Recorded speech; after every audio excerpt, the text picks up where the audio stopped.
C'est l'heure du Dimanche Magazine. Notre invité aujourd'hui, c'est Mamadou Touré, le ministre de la Promotion de la Jeunesse et de l'Emploi des Jeunes. Il nous a rejoint en plateau. Merci encore, monsieur le ministre, d'être avec nous sur le plateau du 13h. On va d'abord suivre ce reportage pour planter le décor, puis on revient ici pour l'entretien.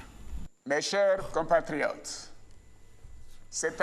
le président de la République, Alassane Ouattara, dans son adresse à la nation le 6 août 2018, avait instruit le gouvernement à accentuer ses efforts en matière de politique sociale. L'axe 4 de ce programme social traite l'autonomisation des jeunes, dont l'objectif est d'insérer 500 000 jeunes sur la période 2019-2020. Le lancement de cette opération a eu lieu le 1er août 2019 par le Premier ministre Amadou Gon Coulibaly.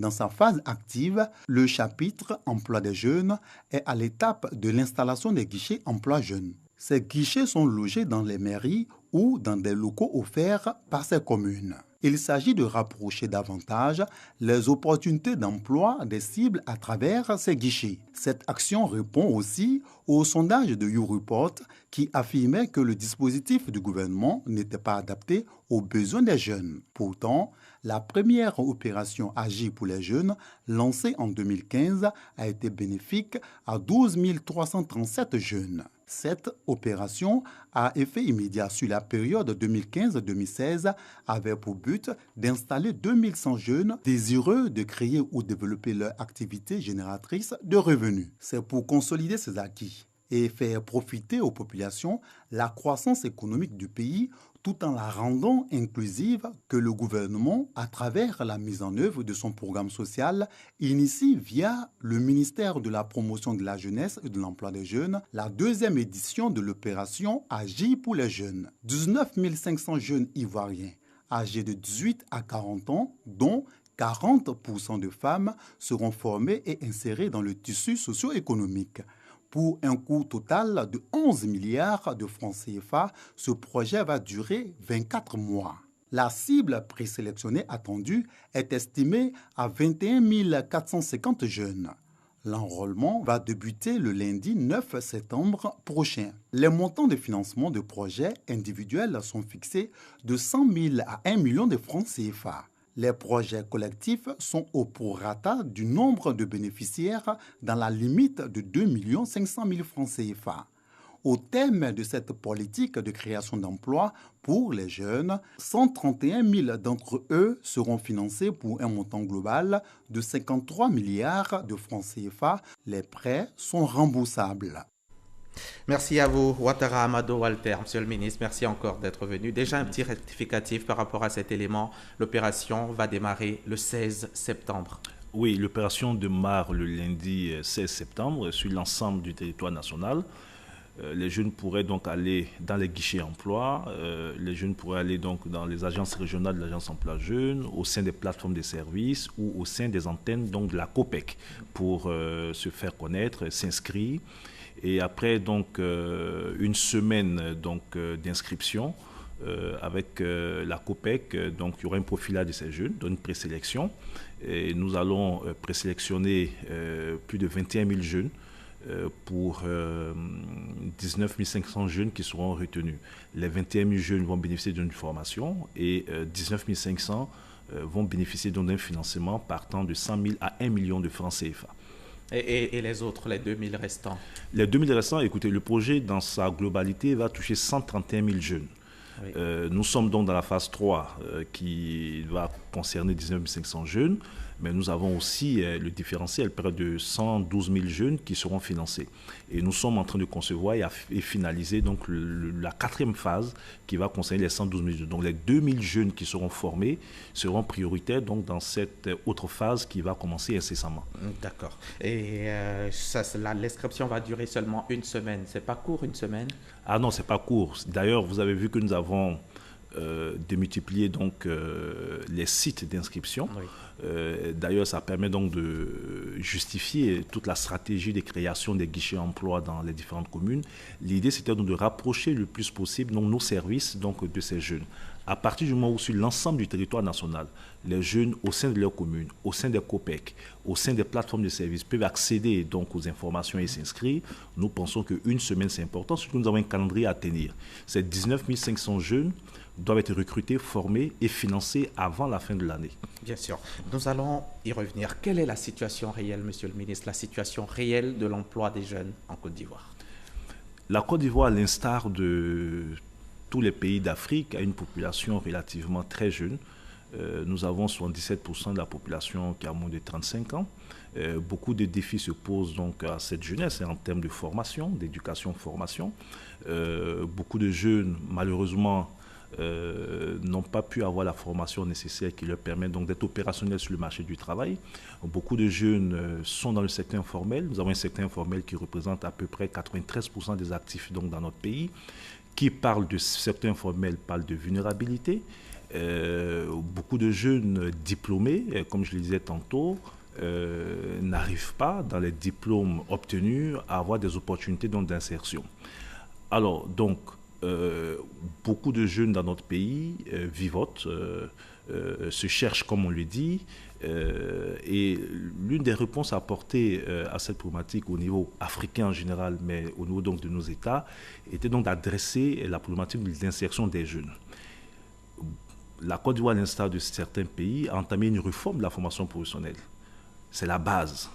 Parce que parler d'insertion, parler d'emploi salarié, il faut d'abord une formation.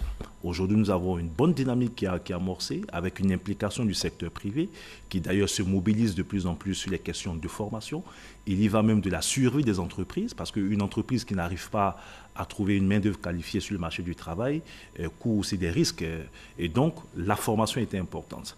Mais une fois que nous avons parlé de formation qui adresse des réponses à moyen et long terme, vous avez tout ce stock de jeunes qui, ces 10, 15, 20 dernières années, malheureusement, se sont retrouvés avec les crises successives que nous avons connues, se sont retrouvés sur le marché du travail sans avoir des qualifications. Vous les estimez à combien, ce stock de jeunes?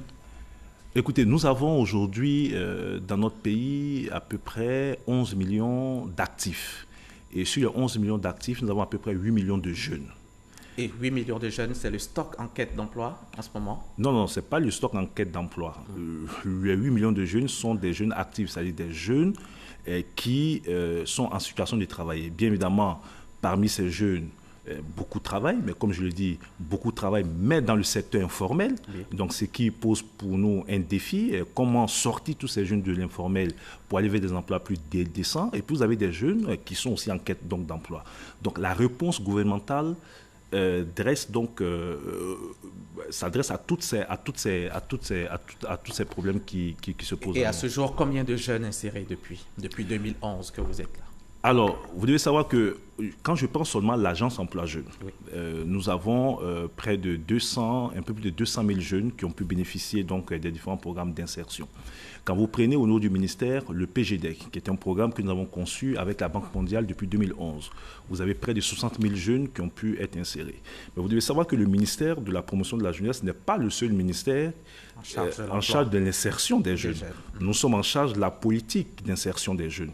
Donc, avec les autres ministères dans le secteur agricole, par exemple, dans la période 2011-2016, c'est un peu plus d'1 million de personnes en milieu rural qui, avec donc l'effet conjugué, la bonne conduite des matières premières sur le marché international dans la période, qui ont pu avoir des opportunités d'insertion. Lorsque vous prenez le secteur au niveau donc du secteur privé, vous avez dans la période près de 600 000 personnes qui ont pu avoir une opportunité d'emploi. Des emplois formels. Formels. Quand vous prenez l'administration publique et parapublique, dans la même période, c'est près de 350 000 personnes qui ont eu une opportunité. Mais cela reste encore insuffisant au regard du grand nombre de jeunes qui sont en attente d'une véritable possibilité d'insertion. Et l'axe 4 du programme social du gouvernement, justement, a pour objectif à terme d'insérer 500 000 jeunes sur la période 2019-2020. Comment vous comptez y parvenir? Alors, c'est plutôt 500 000 opportunités pour les jeunes. Vous savez, dans le programme social du gouvernement, dans l'axe 4, nous avons 4 composantes. Vous avez le développement des compétences qui va s'adresser à tous ces jeunes qui ont un besoin complémentaire de formation. Ces jeunes qui ont été donc... qui ont une formation initiale, formation ne leur permettant pas d'avoir un job. Ces jeunes auront, dans le cadre de ces programmes qui ont une durée de 3 mois à 9 mois, la possibilité d'une formation complémentaire pour se réinsérer. Très concrètement, ça veut dire quoi? J'ai échangé avec mon collègue du ministère du Tourisme, par exemple. Vous avez des jeunes qui vont à l'université, qui ont fait l'allemand, qui ont fait l'espagnol, qui ont fait l'anglais, et qui, en dehors donc des possibilités d'enseignement, n'ont pas souvent d'autres possibilités d'insertion. Vous avez des métiers tels que les métiers de guide touristique, où ces jeunes qui ont fait les langues, avec une formation complémentaire, peuvent se reconvertir donc dans les métiers de guide touristique avec souvent des revenus qui n'ont rien à voir à des personnes qui sont dans l'administration publique. Je donne cet exemple pour illustrer ce que c'est qu'une formation complémentaire qualifiante. Vous avez tous ces jeunes qui vont apprendre à travers des chantiers écoles, à travers l'apprentissage. Nous avons un pays qui est en chantier aujourd'hui. Vous avez, pour la CAN 2021, nous avons échangé avec les entreprises qui vont construire les stades, les hôtels et autres. Nous avons déniché près de 3000 opportunités où des jeunes seront sur des chantiers, vont travailler et vont en même temps apprendre. D'accord, 500 000 opportunités donc. Alors 500 000 opportunités donc de stage, de financement en entrepreneuriat, de TIMO et d'insertion. À haute intensité de main-d'œuvre.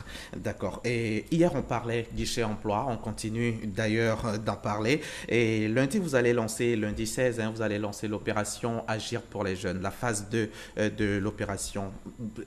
Vous courez après beaucoup de lièvres. Est-ce qu'on est efficace? On ne court pas après beaucoup de lièvres. On court après un seul élément. Comment régler de façon durable et efficace la question de l'insertion des jeunes dans notre pays. Le programme social du gouvernement, dans sa globalité, vise donc à améliorer les conditions de vie donc, de nos populations, à faire ressentir les effets de la croissance sur la population, mais dans sa composante qui concerne donc les jeunes, vise essentiellement à accroître nos initiatives en faveur donc, de ces jeunes à partir donc, du tableau que je viens donc, de vous décrire. Donc, si nous courons, c'est parce que la jeunesse constitue aujourd'hui un enjeu pour nos États. Vous savez, quand vous avez des pays jeunes comme la Côte d'Ivoire ou d'autres pays en Afrique où, comme je l'ai dit, près de 3/4 de la population est jeune, si vous n'adressez pas des réponses efficaces, concrètes, rapides au problème donc, de formation et d'insertion des jeunes, c'est une bombe à retardement. Et ça, je le dis pour tous les États africains. C'est pour cela que partout, ces deux problématiques, formation et insertion des jeunes, est au cœur des priorités. Les nombreux lièvres dont j'étais en train de parler, c'est le PGDEC, les agences... Ah non, c'est un programme... tout ça, non. Non, c'est un programme cohérent. Oui, et les agences emploi jeunes, Agir pour les jeunes, phase 1, phase 2, bientôt peut-être phase 3. Les guichets emploi qui s'ouvrent partout, les états généraux de la jeunesse auxquels on a assisté il y a un moment. Les jeunes se disent beaucoup de programmes, mais il y en a encore beaucoup d'entre eux qui attendent toujours. Mais justement, c'est parce qu'il y en a beaucoup d'entre eux qui attendent qu'il nous fallait avoir un programme cohérent et intégré. Les États généraux ont été un cadre de réflexion avec les partenaires techniques au développement, avec les jeunes eux-mêmes, pour poser le diagnostic donc, des problèmes qui les concernent et apporter des réponses. Est-ce que des réponses ont été apportées? Oui. L'une des réponses a été la réforme de l'Agence emploi jeune qui est en cours et qui permettra d'être plus efficace. Est-ce que des réponses ont été apportées? Oui. Ces réponses, c'est notamment les sensibilisations contre les phénomènes de la drogue et ainsi de suite. Mais ça n'a rien à voir avec donc, les instruments que nous mettons en place. Lorsque un jeune se retrouve à Goïtafla, vous avez dit que YouReport, qui a été fait par nous et UNICEF, fait apparaître que 53% des jeunes dans notre pays n'ont jamais accédé au... YouReport, pour la précision, c'est une plateforme qui a en son sein 900 000 jeunes. Voilà. Déjà. Alors, l'enquête menée fait ressortir que 53% des jeunes dans notre pays n'ont jamais pu accéder aux offres et services de l'Agence emploi jeune. Oui, les emplois qui ne sont pas adaptés aux besoins des jeunes. Mais qu'est-ce qui explique cela? Je donne tout cet exemple. Vous avez une antenne de l'Agence emploi jeune à Daloa. Cette antenne couvrait le Ourodougou, tout le Wodrou et la Maraoué. Ça veut dire qu'un jeune qui était à Goïtafla, qui voulait accéder au service de l'agence emploi jeune, était obligé de se déplacer jusqu'à Daloa. Oui. Donc, pour corriger cette incohérence, nous avons établi un partenariat avec les collectivités territoriales parce que nous n'avions pas assez de ressources pour construire des antennes partout. Et cette stratégie permet aujourd'hui de rapprocher nos services de ces populations, notamment dans les localités où elles vivent. Mais pourquoi maintenant? Vous répondrez quoi à ceux qui pensent que vous le faites maintenant, vous courez maintenant, vous faites voir? Parce que 2020, l'élection, c'est pour bientôt. Non, c'est pas. Écoutez, tous ces programmes sont. La plupart de ces programmes ont été établis depuis 2011. Sauf qu'ils voient le jour maintenant. Non. Le pays Agir pour les jeunes, nous sommes à la phase 2. La phase 1, c'était donc en 2015. Quand vous prenez le programme de développement des compétences, a été initié donc en 2011. Et donc, mais concernant les guichets emploi, c'est une réponse apportée justement à la question donc, de la proximité de nos services avec les jeunes. Pourquoi maintenant? Parce que simplement, le chef de l'État et le Premier ministre nous ont fait confiance en 2018 en nous nommant à la tête de ces départements, tout en capitalisant les acquis. L'une des missions qui nous a été confiée était donc d'aller plus loin dans les réponses apportées aux questions des jeunes. Donc, il y a eu des audits qui ont été faits, il y a eu des réflexions qui ont été menées et la concrétisation de toutes les recommandations est en cours. Et cela n'a rien à voir avec 2020 parce que tous les instruments qui se mettent en place aujourd'hui vont largement au-delà de 2020. Il s'agit d'apporter une réponse durable à la question d'insertion des jeunes dans notre pays. Qui est jeune justement? On en parle. Qui est jeune et comment le jeune bénéficie justement de ce programme? Selon la charte africaine de la jeunesse et selon les lois ivoiriennes, est jeune toute personne qui a entre 16 et 35 ans. Mais dans les différents programmes, la plupart des programmes que nous mettons en œuvre, nous avons décidé donc d'aller jusqu'à 40 ans pour tenir compte donc de toute cette population jeune qui malheureusement, du fait de l'effet conjugué des crises que nous avons connues, n'ont pas pu saisir donc des opportunités ou ont été impactés négativement. Donc, pour les programmes, d'abord, est jeune toute personne qui a entre 16 et 35 ans, mais pour les différents programmes que nous lançons, ces programmes s'adressent à des personnes qui vont jusqu'à 40 ans. Et d'ailleurs, je peux vous dire que pour les projets collectifs, c'est-à-dire les projets qui mettent ensemble plusieurs personnes, il suffit que dans cet ensemble de personnes, il se retrouve des jeunes, que ces projets soient éligibles donc à l'agence emploi jeune. D'accord.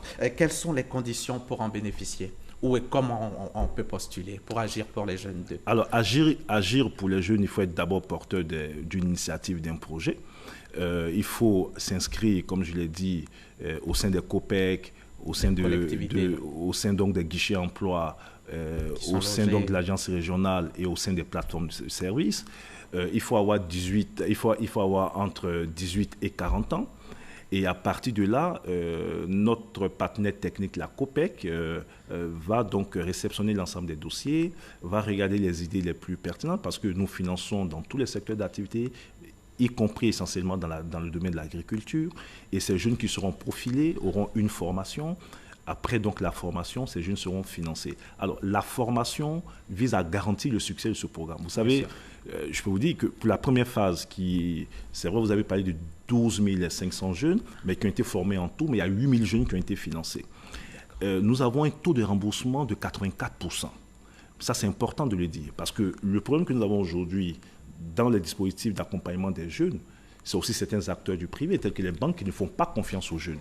On a le sentiment que investir sur des jeunes dans le projet entrepreneurial, c'est presque à perte. C'est à perte. Mais ce projet vient faire mentir cette perception. Parce que les jeunes doivent rembourser. Alors, dans Agir, 84% des jeunes qui ont bénéficié de la phase 1 ont remboursé. Mais ce n'est pas 100%, monsieur le ministre.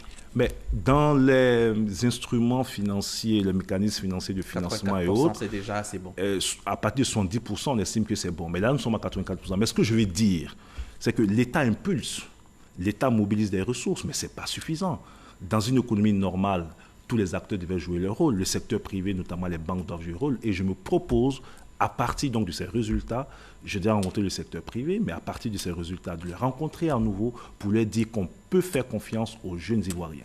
Lorsque, dans le cadre de programmes, tout n'est pas de financer, ils sont bien encadrés, ils sont formés pour les projets qu'ils veulent mettre en œuvre. Il y a donc un programme et qu'il y a un mécanisme de suivi, oui. Ces jeunes remboursent. Parce qu'on nous dit qu'il y a eu les fonds sociaux dans les années 93, 94, 95, où des jeunes ont pris de l'argent et sont retrouvés. Vous les financez à quelle hauteur, monsieur le ministre, les paliers de financement? 500 000, 1 million, 2 millions? Alors, pour agir pour les jeunes, vous avez 2 paliers de financement.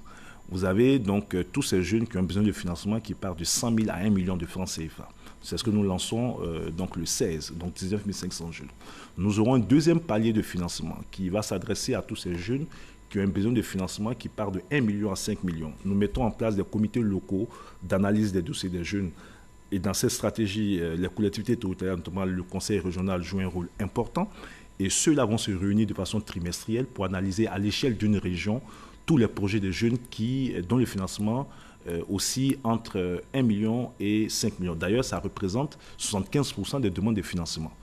Ensuite, vous avez tous ces jeunes qui ont des besoins de financement au-delà de 5 millions, donc 20 millions, 30 millions, 40 millions, 50 millions, 60 millions, 100 millions, 200 millions.